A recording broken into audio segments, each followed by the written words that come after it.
All right, hello and an official welcome to this Deakin University alumni virtual event presented in conjunction with the Faculty of Health. Our topic today is addressing health challenges in Indigenous and regional communities, and we're looking forward to hearing from our wonderful guest speakers soon. Sam Johnston here from the Deakin Alumni Engagement Team, and it's great to have you with us. I'm delighted to now introduce Executive Dean of Deakin's Faculty of Health, Professor Rachel Huxley, to give an acknowledgement of country and to open this event. Over to you, Rachel. Thank you very much, Sam, and good afternoon to everybody who's joining us. I'd just like to start by acknowledging the Wurundjeri people of the Kulin Nations, the traditional owners of the land upon which I'm presenting from virtually, and we pay our respects to the local people for allowing us to have our virtual gathering, wherever you may be, on their land, and to their elders past, present, and future. As Sam says, this is a terrific opportunity to showcase some of the excellent work that's happening across the Faculty of Health to support our Indigenous and rural and regional communities. And I'd just like to take this moment, please, to update you on the development of the faculty's strategic plan.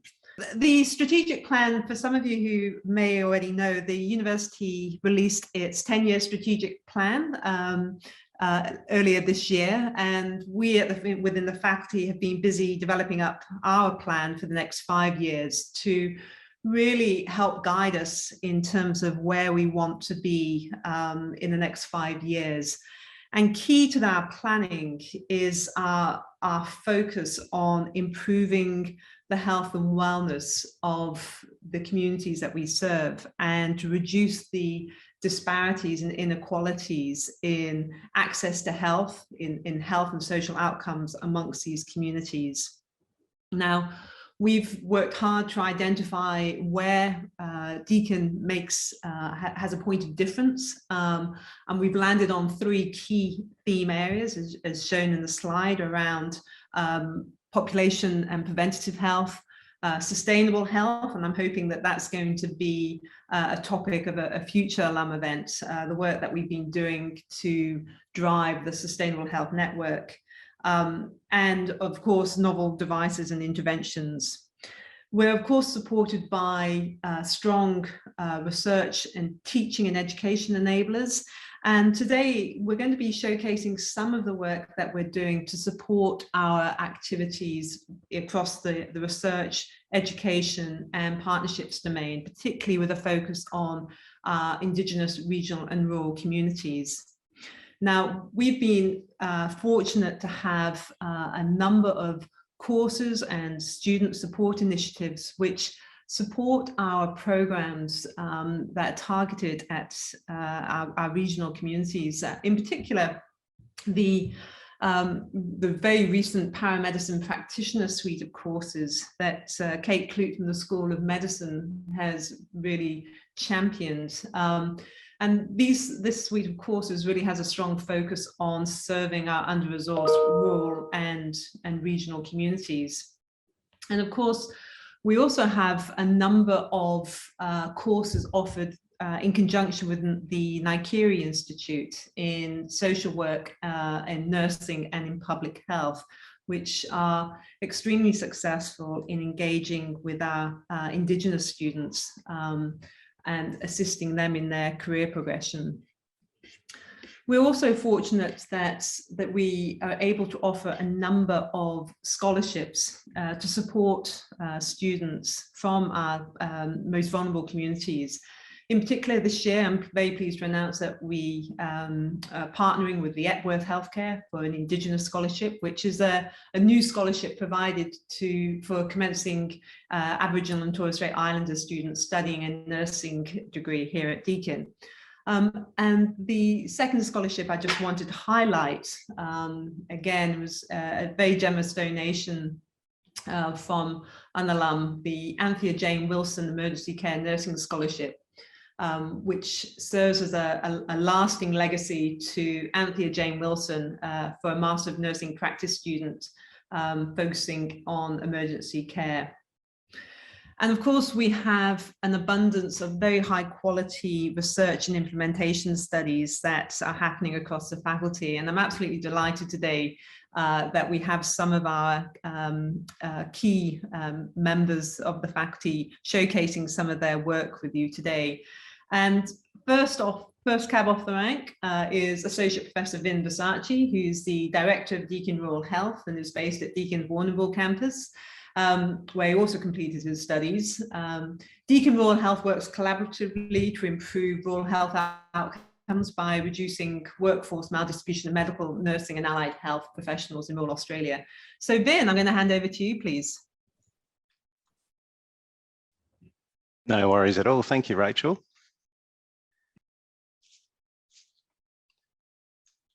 So if we could just move to the next slide, please, Sam. So I'd just like to start off today by expanding on Rachel's acknowledgement of country. I think it's a really important part of these types of events. I'm presently on the land of the Gunditjmara people in southwest Victoria.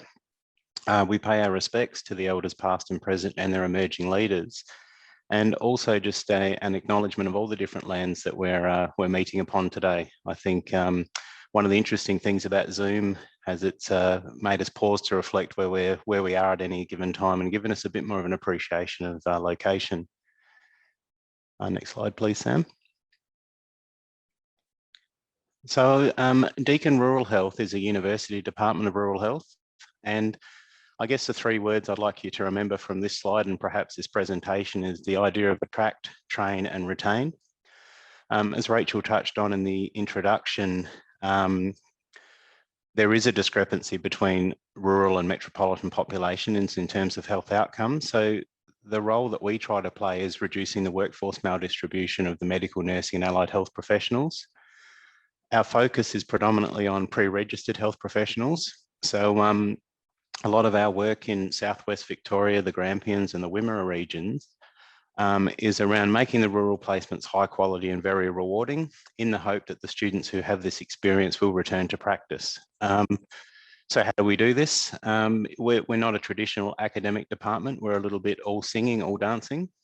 We have a student placement team and we manage over 100 beds across the region for people when they have to leave their hometown, as it were, to go somewhere else to do their rural training. We have an active mental health academic with a team. So this is a really strong pipeline for future psychologists. And we also have a range of professional development offerings. And we've also got an active research agenda with a focus on the needs of our region.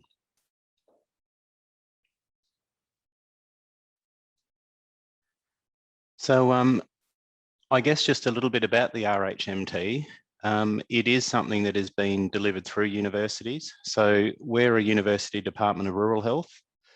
We're fortunate at Deakin because we also have the Rural Clinical School and we also have the Regional Training Hub as well, which takes care of postgraduate medical training at this stage. We also believe that complementary to having good clinicians and enough clinicians, we like to also have a commitment to research excellence. So being sort of based on the southwest coast of Victoria down in Warrnambool and sort of the surrounding districts, we have a real emphasis on growing our own. So it's a bit more difficult for us to attract established researchers. So we've got a really nice pipeline where all of our active researchers either have a PhD or are working towards one. We're accustomed to working remotely. This is something that COVID has brought into focus, but indeed it's turned out to be quite a strength of ours. It's the way we've done business for a long time.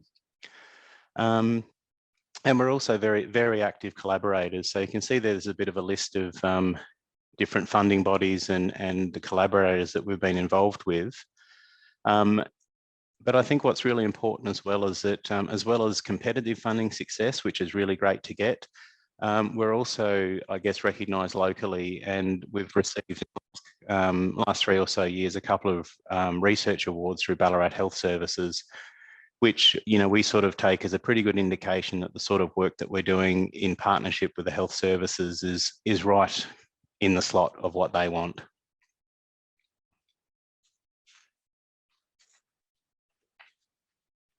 So I'll spend a little bit of time talking about how our research agenda sort of fits into the RHMT program. So the RHMT program at its heart is a workforce program. And central to this and that idea of maldistribution is, where do the health graduates go, and what are the sorts of things that might predict where they go? So I guess one of the key pieces of work that we're doing is we're involved in the NARGOT study, which is a nursing and allied health graduate outcomes tracking.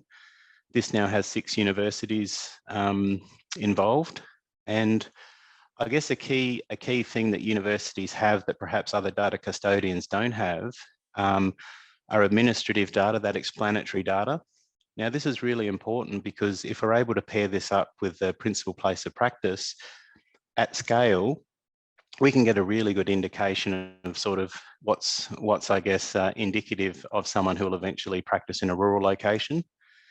Now, whilst that's interesting sort of at a policy level, and whilst it's interesting from a research perspective, it's also useful for the university because it will assist us with potentially future recruitment strategies and also placement planning. So if you think about the work we do in finding rewarding clinical placements, if we're aware of the types of students who are more likely to end up practicing in a rural location, we can indeed, I guess, massage these pathways to have people doing things that are more likely to get the results that we're after. So as I said before, it's a really data-driven approach.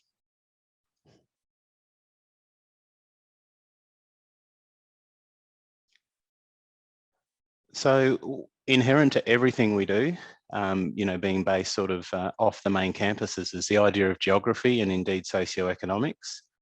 So these are just a couple of figures just to sort of draw your attention to 2 very different projects, but nonetheless give you a bit of an appreciation of some of the work that we do. So in figure A there, you'll see that there's a big red obvious oval around the greater than 100 to 200 kilometre band.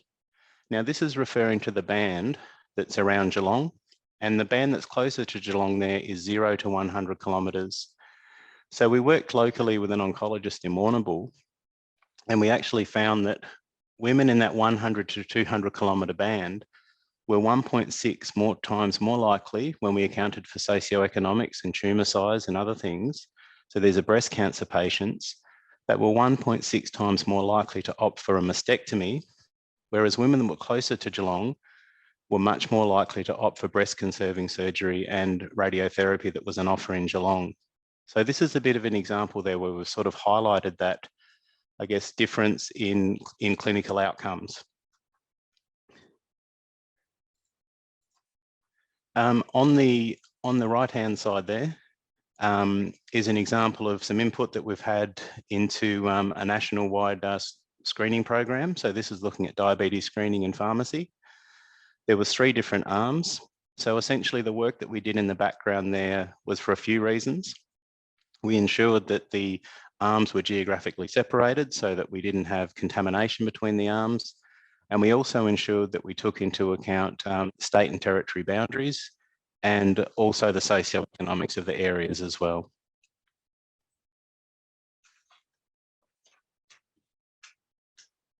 So moving along now to some of the work that we've done with the Indigenous communities in our footprint. We've had a really productive relationship with the Wurrung in Portland. So this began in 2017. We had early success.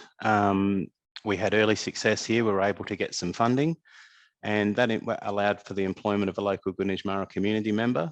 And as people probably realise, once you've had some success, the next bit of success is slightly easier.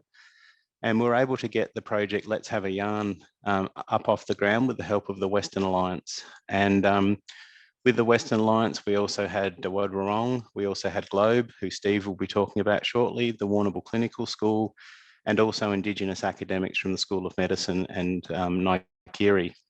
So this was truly a multidisciplinary approach. And essentially, we got some funding for a graduate diploma of Indigenous research.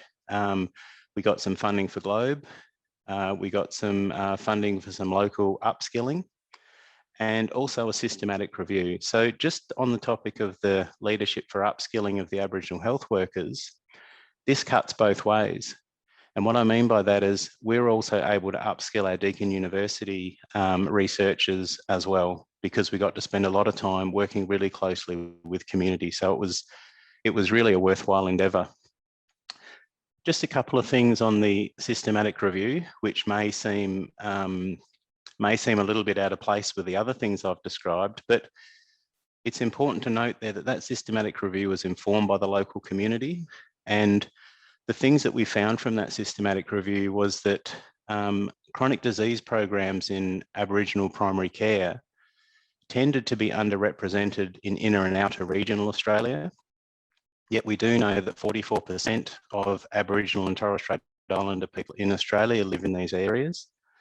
And we were able to triangulate some other data around birth rates. We know that Aboriginal women give birth on average to 2.26 babies compared to 1.75 in the rest of the population. So there's some pretty strong indicators there as to where we might like to guide investment and perhaps lobby in the future. So this was really well received by the local community that we worked with.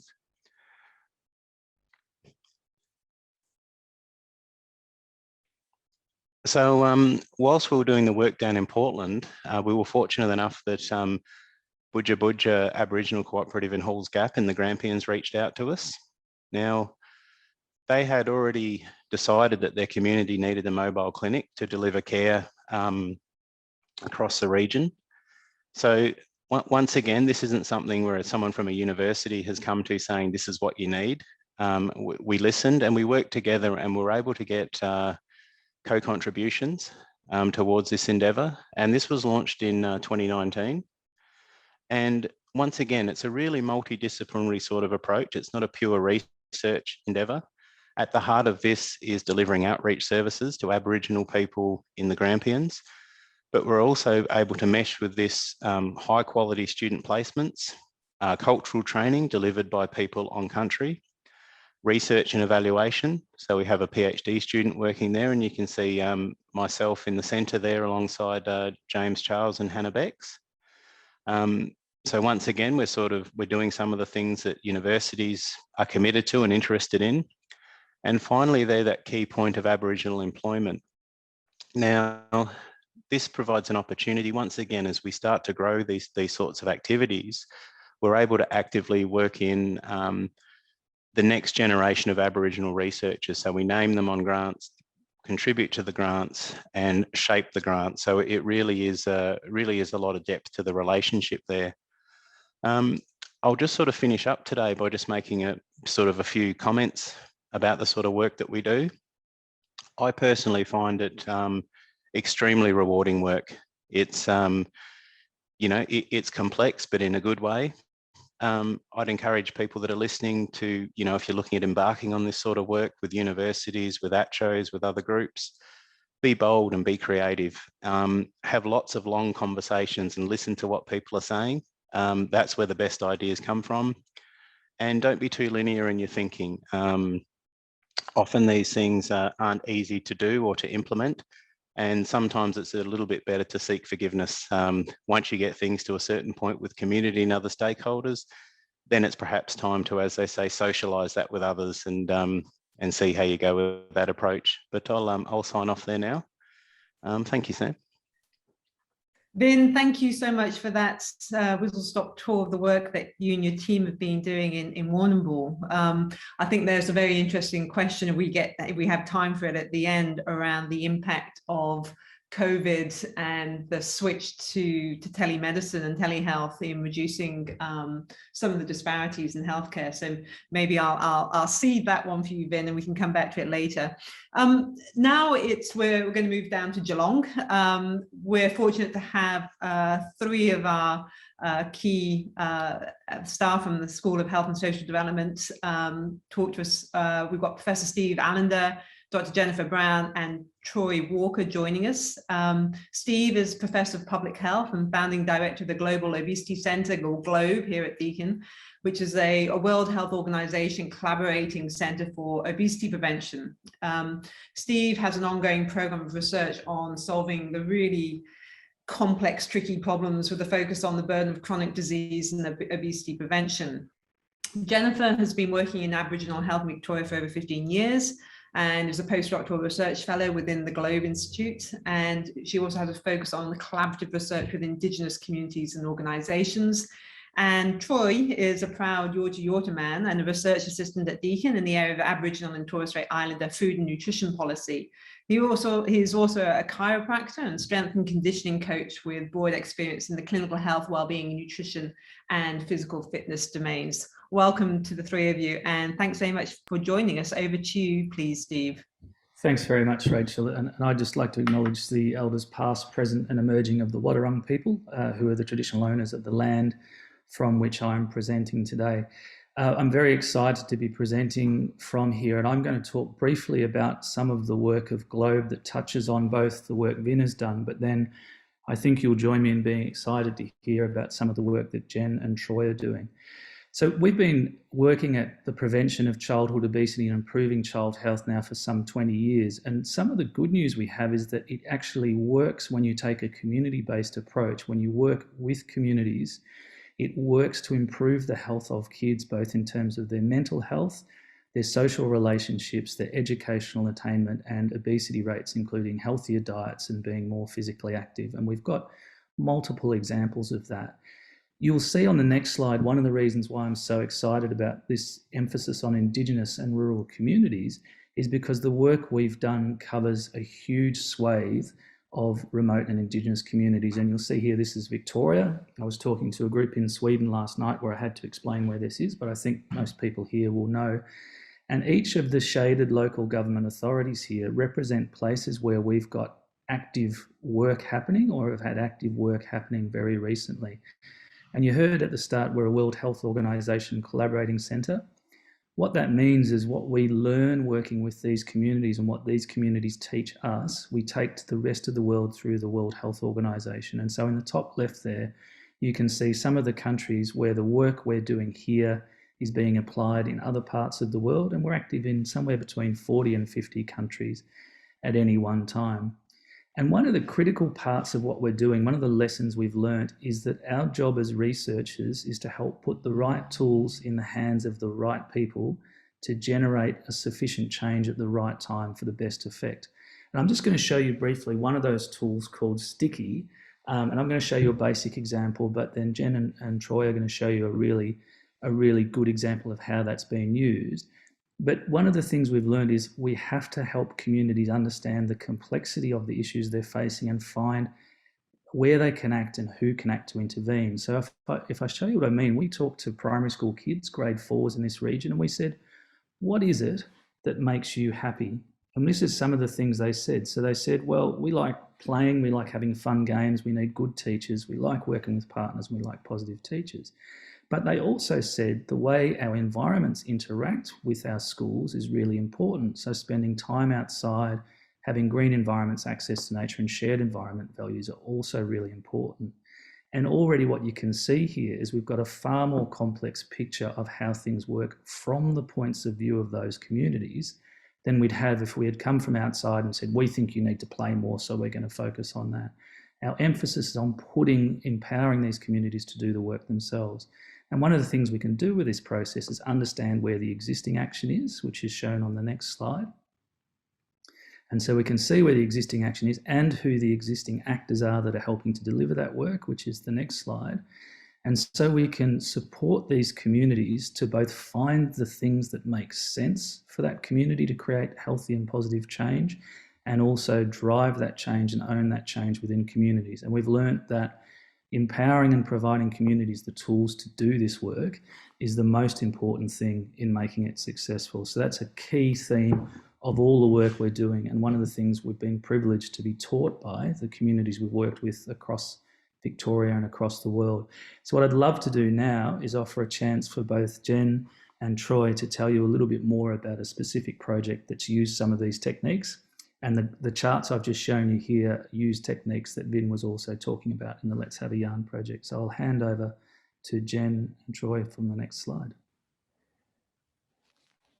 Thanks, Stephen. Yeah, I wanted to build upon the acknowledgement from Stephen, Rachel and Vincent to acknowledge the traditional owners of the land on which we meet today. And I'd also like to extend my virtual welcome to you all from Yorta Yorta country here where I am, and pay my respects to our elders past, present and emerging, and everyone else here today. So my name's Troy. I'm a Yorta Yorta man from Echuca, and I get the pleasure to work alongside Jen, who's presenting with me today on a project called Food Path, which stands for Food Policies for Aboriginal and Torres Strait Islander Health. All right, so this is the question we had here, and basically what we're really trying to answer with this project is, what are the considered acceptable and effective policy actions to improve food and nutrition in Victorian Aboriginal communities? Thanks, Sam.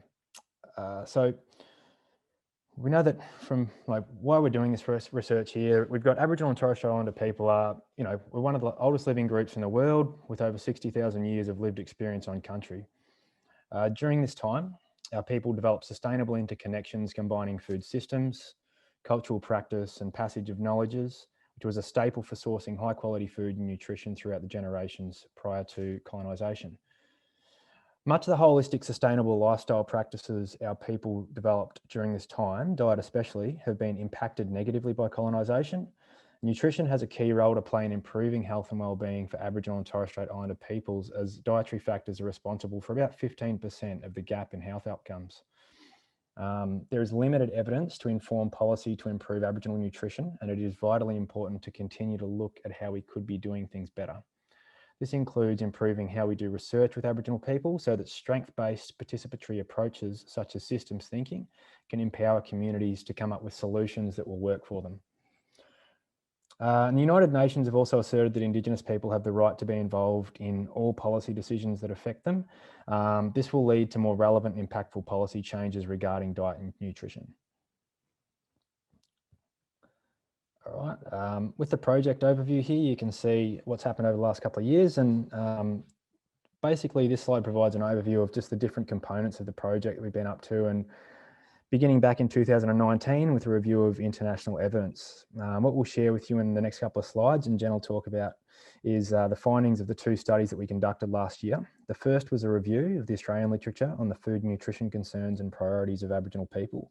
And the second is a project we did to inform our research methods. It involved interviews with Aboriginal staff about their perceptions of the systems thinking methods that Steve presented to you just before. So I'll pass you along to Jen. Thanks, Troy. So if we can have the next slide, please. So I'll just provide a brief overview firstly of the findings of one of our literature reviews. So this review aimed to synthesise qualitative literature to determine the concerns and priorities of Aboriginal and Torres Strait Islander peoples regarding food and nutrition. We wanted to synthesise the key factors influencing food security and nutrition for Aboriginal and Torres Strait Islander peoples. And our search of Australian academic and grey literature identified 21 studies, which were included in the review. A combination of urban, rural and remote locations were represented, and over 2,000 Aboriginal and or Torres Strait Islander people participated in these studies. From these studies, we identified 9 key themes, and we structured our findings according to the individual, relationship, community, societal and cultural levels of an ecological framework for Indigenous wellbeing that you can see on the slide. Key factors influencing food and nutrition were identified across all levels of this framework. These included connection to culture, interpersonal and institutional racism, junk food availability and marketing, food accessibility and affordability, housing conditions, leadership from Aboriginal organisations, the influence of family, and food knowledge and cooking skills. This review documents the lived experiences of diverse Aboriginal and Torres Strait Islander communities across Australia, and it provides a rich source of intelligence for policymakers who are often seeking to consult with Aboriginal and Torres Strait Islander peoples about their needs and priorities. And then on to our interview study, which we call Systems Thinking in Aboriginal Health. As Steve explained in his presentation, methods from system science have been applied in various locations across Australia and indeed across the world to engage communities in understanding and addressing complex health problems. but to date, there's limited evidence regarding the use of these methods with Aboriginal communities. Our study aimed to determine the value and acceptability of systems thinking approaches in research with Aboriginal communities and to identify any adaptations required to optimise its utility. We interviewed 18 Aboriginal health and university staff who had prior experience with systems-based research projects. Participants reported that a systems approach generally aligned well with Aboriginal ways of knowing, being and doing. Participants valued the holistic, visual and collaborative nature of the method and its emphasis on sharing stories and collective decision-making. These methods were viewed as a useful tool for identifying Aboriginal-led actions to address priority health issues and advancing self-determination. Our findings suggest that in adapting system science methods, researchers should aspire to be flexible in their approach, avoid too much jargon, and enable Aboriginal health research to be led by Aboriginal people. And on the next slide is a quote from one of our interview participants who said, "The group model building approach or systems approach, I feel like that aligns more with how we do it in our community. We're always looking at health holistically. For so long now, a lot of medical people or health people have been looking at health in such isolation, where our communities have always been looking at health holistically."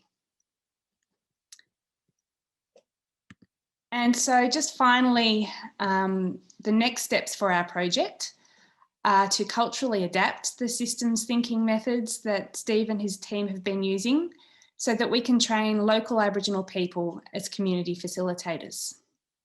Later this year, we'll support these community facilitators to deliver food policy workshops in 5 communities around Victoria to identify priority food policy actions for Victorian Aboriginal people. And next year, we hope to bring together all the findings from the Food Path project to develop a consensus statement detailing community support for food policy actions for improving Aboriginal nutrition in Victoria. So hopefully next time we present, we'll be able to present the findings of this work, and we're looking forward to getting out into the communities later this year. Thanks very much, Jen, Troy and Steve for that terrific overview of the work that you're doing. I do have a particular question about how we involve some of our partner organizations in the programs, and perhaps we can come to that one at the end if we have time. Our third or fourth speaker, if you like, of today is one of our current students, Michelle Burley, who joins us from East Gippsland. Michelle has been a paramedic for 19 years and has lived and worked in East Gippsland since 2012. She is currently studying our newly established Master of Advanced Clinical Practice Paramedicine Practitioner course while working in partnership with ambulance community officers in Orbost and Lake Tyers Aboriginal Trust. And I wanted to invite Michelle to come and share some of her thoughts and reflections on the journey so far, and what was it that made her choose the new course that she's undertaking. So Michelle, thank you again for joining us. Over to you, please.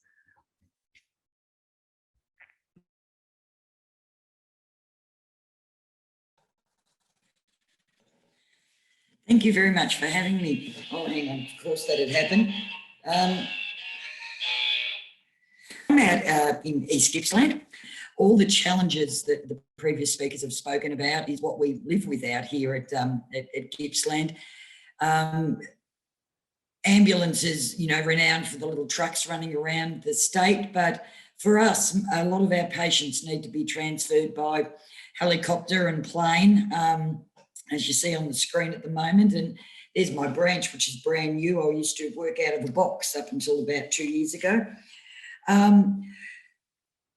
One of the things that we see out here that is reflected in a lot of rural communities is our access to healthcare. We struggle with people reaching specialists. We struggle with retaining and keeping good staff in our medical centres and our small hospitals. And there's lots of gaps where we, in order to obtain services, we need to go to Melbourne, to Traralgon, which is 3, 4, 5 hour drive from where we live.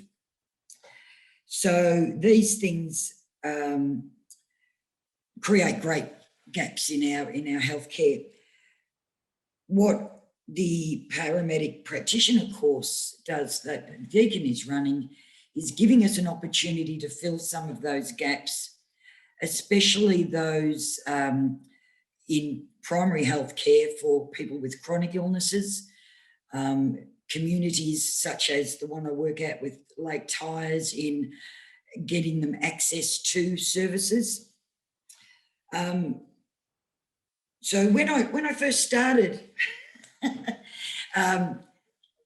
thinking about taking on this course, what I thought it was going to be and what it's turned out to be was very different. What it is much bigger than what I thought it was going to be to start with. The ability for a paramedic to extend their practice into that community primary care role is going to make a massive difference out here. Being able to assist our patients in coordinating their care from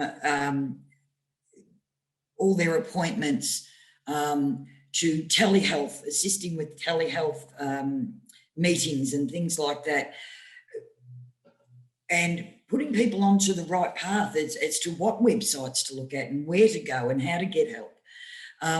This paramedic practitioner role is going to fill those gaps and help, working with our doctors and our hospitals, help give our patients out in rural Victoria a more equitable access.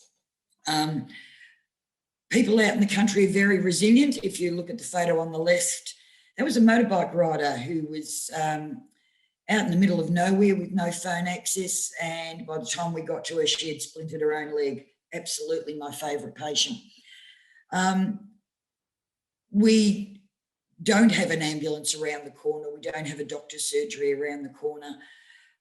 Everything needs to be travelled to, and to be able to coordinate these services and assist in assessments, the prescribing part of the role, which we'll come into it later down the track, being able to get your patients some antibiotics without them having to travel 5 hours to the nearest pharmacy will make an absolutely huge difference out here in rural Victoria. I work with community officers out here.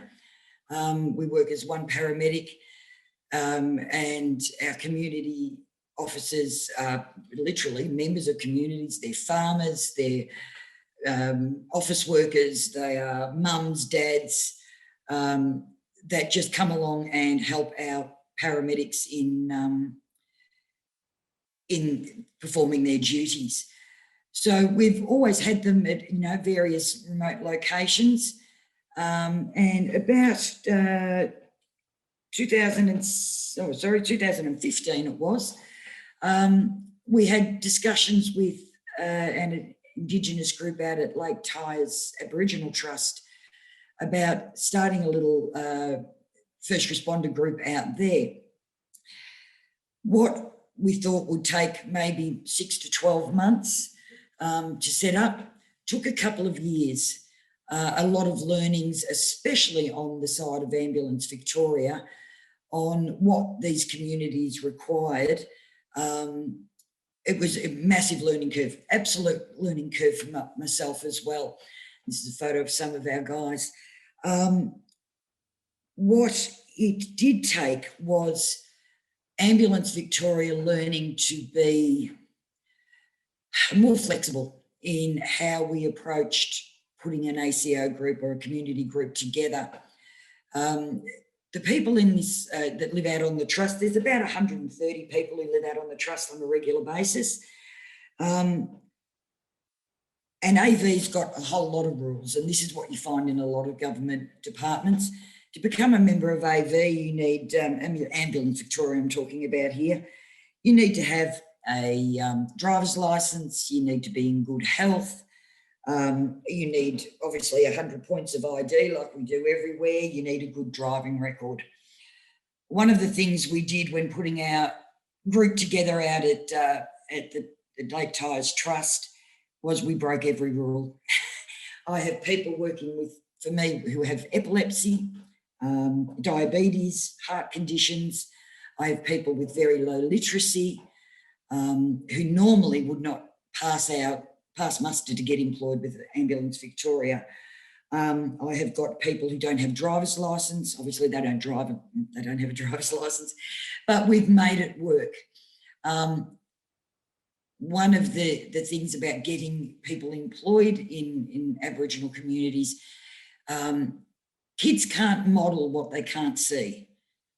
And by being flexible in how we went about employing our group out at Bunyander, sorry, Bunyander's the original name of the Aboriginal Trust,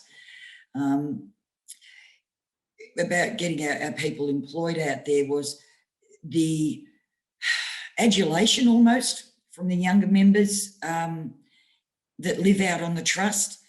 It has opened their eyes to what the possibilities are, and that they can do it, and that, you know, their mums and dads who not necessarily finished, you know, much more than the first couple of years of high school, look at what they're doing and how they're helping their own community. And, you know, they're just excited about us being there, and they tell us, you know, they're going to be doctors, nurses, you know, go and work in health professions.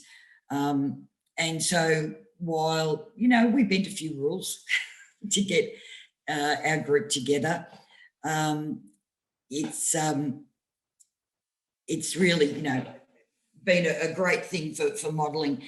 The Paramedic Practitioner course and what that means to my community out in Lake Tyers would be people who could go out and who know them. You know, we get to know our local people.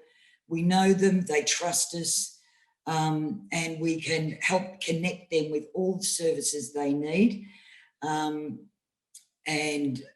you know, hopefully for better health outcomes, which is why we're all here in the first place. I think that's about all I've got to tell you, so I'll hand back over to Sam.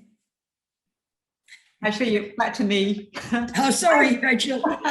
No worries, Michelle, at all. That was terrific. So good to hear from you and your perspectives, and to hear about your rule breaking. No, I think you exemplify what we're trying to do. We work with our partners and our communities. We listen, we learn, really to develop solutions that are going to have impact, that are going to actually make a difference. And I think that's been a theme throughout the past 40 minutes about the work that we're doing here, both in the education as well as in the research space.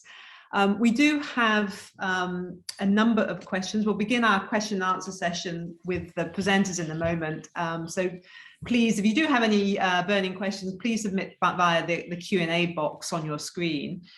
While we wait for these to come in, I want to say that it's really wonderful to share information about the kind of work that we're doing here at Deakin, delivering real world impact in our communities.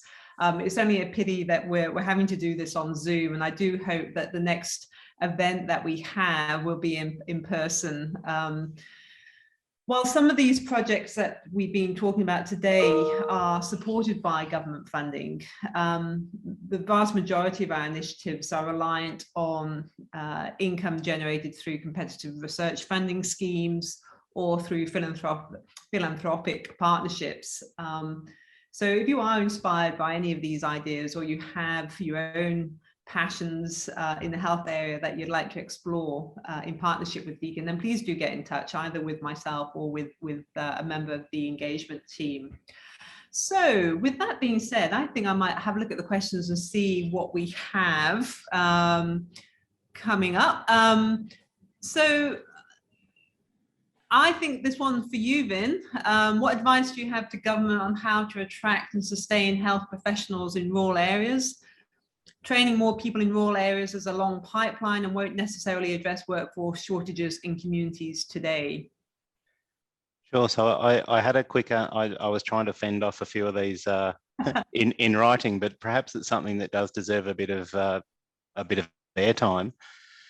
Yes, it's true. These things take time.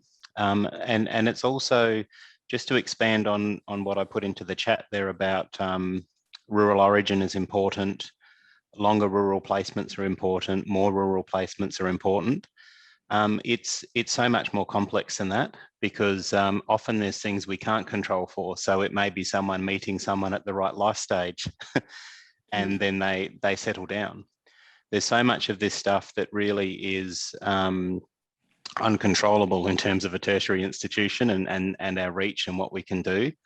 But what I would say about the work that Deakin does and its ongoing commitment in rural areas is it raises the social capital of these areas. So you have sort of an epicenter for people with different skill sets to come to these areas. So myself, I'm not from a clinician background, but I'm very fortunate to have a role with Deakin, and I'm able to do this really important work. So my partner lives in the region, my children go to school in the region. So it's really, I know I'm sort of straying off course about what would you tell government about, but it really is about social capital, and it's about sort of, and this is where Deakin University, I think, does a really good job by having the infrastructure of the Warrnambool campus, the connectivity into the various health services. It really is a holistic approach. We really want the rural areas to be an inviting place. And I think I think it'd be fair to say that in a way COVID has turbocharged this, because a lot of people, their experience of the city during COVID made them look to the regions. So lots of people, I mean, if you look at the current migration patterns, people perhaps have seen regions in a different light as we currently speak. But what I'd sort of just round out by saying is, yes, it's good that regional areas are, in inverted commas, beginning to thrive, but we shouldn't lose sight of the fact that more remote areas are still under a lot of pressure from a workforce point of view. And what I'd like to see, or not like to see from an equity point of view, is as the regions rise, these larger areas, it's at the expense of perhaps some of these more remote communities. You wouldn't really want to see, the city, a little bit of the heat come out of the city, and then the regions get up and running at the expense of those more remote locations. So it really is, it's a difficult balance, and you're exactly right. These things take time. We're going to change tack slightly. And Troy, I think I've got a question here for you from Olivia Dean. She's interested in exploring traditional medicines for mental health, but doesn't know where to start. So some of the things that she struggled with is how to make contact and who with, and also randomized controlled trials may not align with the holistic approach that's being presented today. Do you have any thoughts that you could share with us on how you would go about approaching this type of work? Yeah, thanks, Rachel. I think, Olivia, it's a tough one as well. I was just thinking about your question and thought it's a great one. I sat in just recently on a group that are called Mind Medicine Australia, and they're actually worth having a look at in regards to some of the clinical work and the clinical trials they're doing right now into sort of alternative medicines for mental health. They're particularly looking in at psychedelics as well as MDMA. So they're looking at some substances that have otherwise been asterisked or cliche, but the clinical evidence out of the US, and also a bit of credit to, I think, Monash University is going to start to undertake some trials in this domain as well at the moment. There's a real lot of insight to be learned. I don't know who in particular would be worth contacting at Monash. I haven't looked into it that far as yet, but Mind Medicine Australia are a really good starting point. They do work in those areas. A lot of those domains in and around sort of traditional medicines and how they might affect the mental health of Aboriginal and Torres Strait Islander people haven't been investigated yet, but there has been some trials in the US, and they have looked at some of the Indigenous populations over there, but they didn't, as far as I know, they didn't stratify for that. So they haven't got distinct results, but the effects themselves, nonetheless, in the populations that they've worked with have been very, very effective, scarily effective, which was kind of baffling, but it was great to see. So there's definitely things that are moving. Australia's a little bit behind, but the TGA now, as well as Monash, are starting to get a few things moving. And I'd start with Mind Medicine Australia to maybe ask or answer some of those questions for you. It might give you a good tipping point. Thanks so much, Troy. Moving to a question from Nick. Do we need to think about different models of care, including regional models, to ensure people living in rural communities have access to the health services they need? And what work is Deakin doing to explore alternative, innovative models of care? I might kick off on this one and then ask the panel to join in. Absolutely, you're spot on. We do need to think about different models of care, and we're working with our major healthcare partners in the region to explore what the options might be. I think COVID has really catalyzed the conversation. Telehealth has become almost like a go-to option for many of the regional communities. And I think this is one of the questions I'd be interested in Vin's response. You know, what's the potential in terms of reducing some of the disparities in access, healthcare access for the regional and rural communities via telemedicine, telehealth? Do you think that this is an opportunity, or do you think it's a short-lived phenomena, and that's we're only going to get reduced disparities by having the essential services co-located in the region? So Vin, perhaps one for you. Yeah, I guess just to thank you, Rachel. I think to reflect on some work we're doing at the moment in Halls Gap. So I mentioned our relationship with Budja Budja up there. The focus of the initial engagement was the mobile clinic, which in itself is a different model of care. With the emergence of COVID, we were fortunate enough to get some funding for a designated telehealth evaluation up in Halls Gap as well. So just a couple of things on that.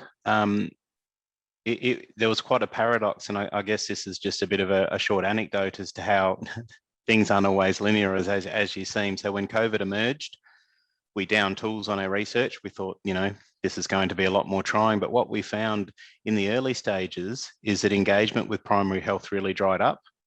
So a lot of our key informants were ringing us saying, hey, remember that research project? We'd like to participate now whilst we have time on our side. So that's just a short anecdote to sort of let people know how it pays to sort of be agile and ready to go at any time. What we've seen more broadly is we're doing the initial analysis of the telehealth engagement up at Budja at the moment. And as you would expect, it really went through the roof once people got their stuff together. We're still yet to do a lot of interviews with community members to gather what their thoughts and feelings. But I was just talking to someone the other day, and it looks like the amount of telehealth has actually dropped off.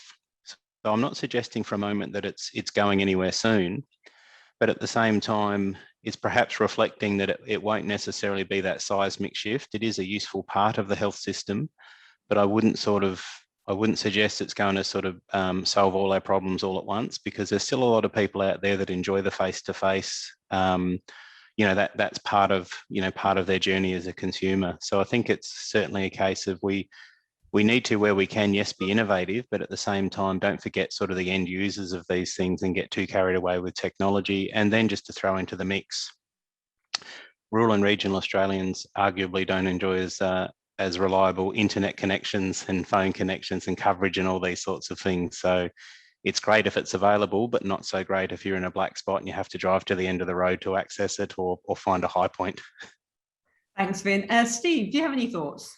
I think what Vin's just described is the classic complex problem with lots of moving parts, lots of actors, lots of different things happening. And we've got, along with Vin and several others on the call and in the audience, lots of different work going on around how we build learning communities and learning organisations so they adapt to the specific context.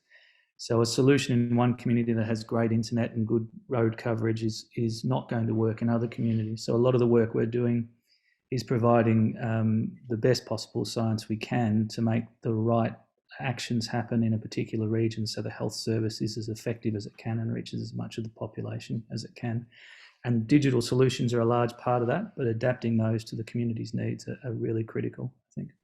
Yeah, agree. Thank you, Steve. We have time for one more question.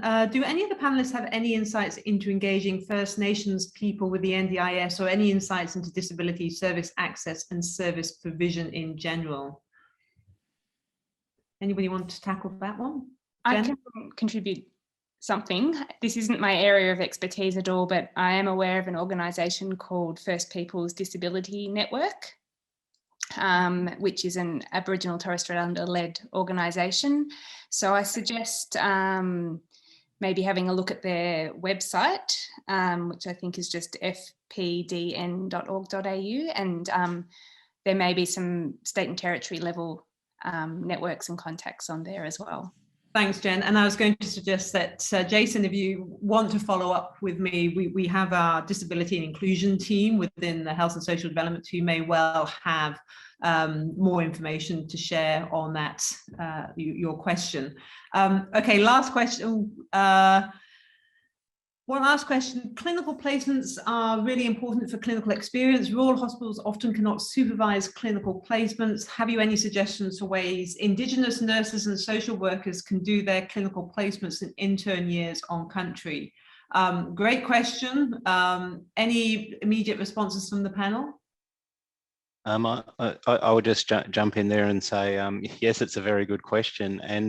And just, I guess, draw the distinction between different placement models, if I can. So arguably, it's easier sort of in a large regional centre to have high throughput of nurses because there's a system in place.